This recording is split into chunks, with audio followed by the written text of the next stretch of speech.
What's up, guys, and TGIF? Is the 4 a.m. timeline accurate? Lots of new intel and stunning revelations over the past week. Let's unpack and examine what we now know, and does this new detail further call into question the state's case, which hinges on that razor-thin timeline for the slayings. Let's get into it. To properly assess this topic, let's first circle back to some of the intel that first led us to question the 4 a.m. timeline. It's probably safe to say that most of us here have believed that the homicides occurred earlier, and pursuant to Kaylee and Maddie, we had identified a window of opportunity from 3 to 4 a.m., which commenced in the stunning new intel that Maddie's last known call was to Bethany at 2:53 a.m. We know there was a rapid series of calls, so were these two ladies in some level of distress and essentially trapped up in Maddie's room on the top floor. So now let's pivot and break down some of the critical intel we've known since the PC affidavit that ties this timeline all together. And how is the new detail problematic for the state?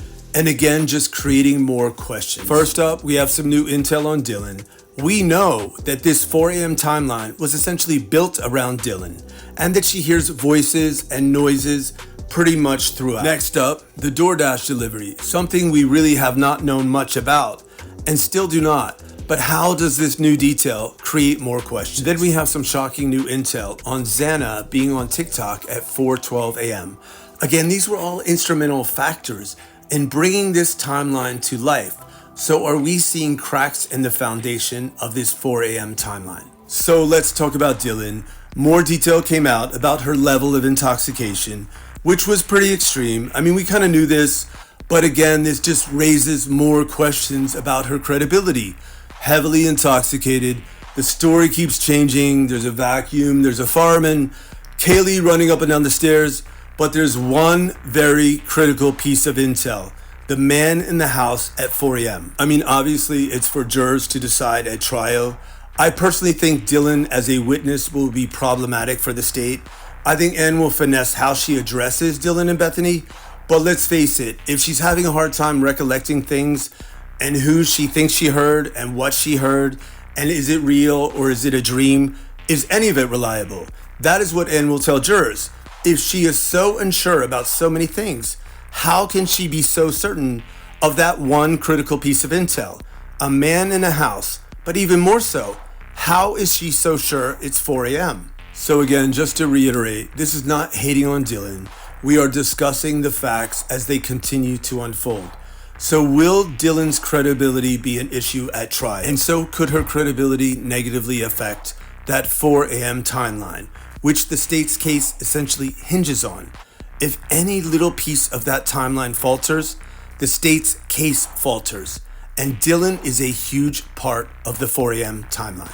So let's switch it up and now talk about Xana, specifically her last known phone activity on TikTok.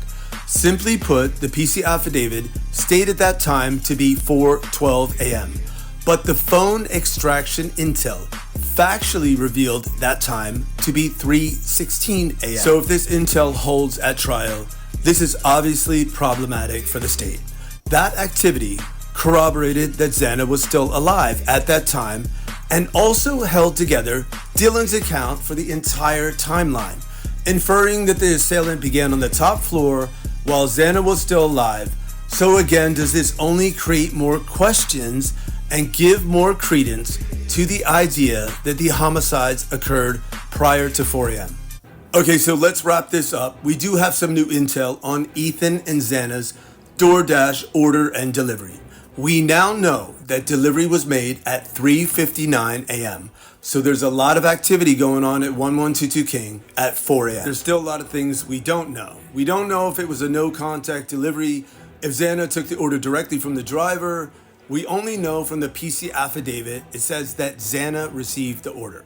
We also now know that the order was placed using Ethan's account, not Xana's, but still no idea on food ordered, etc.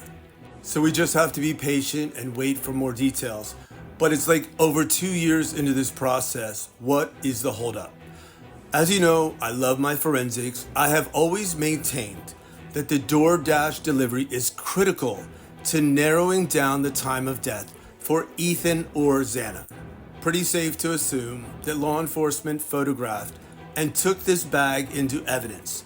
So was there any food left over or partially eaten food?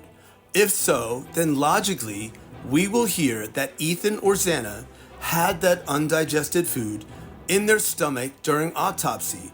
But if we do not get confirmation of that, does this again only create more questions, not just about this DoorDash order, but this increasingly questionable 4 a.m. timeline? Talk to me.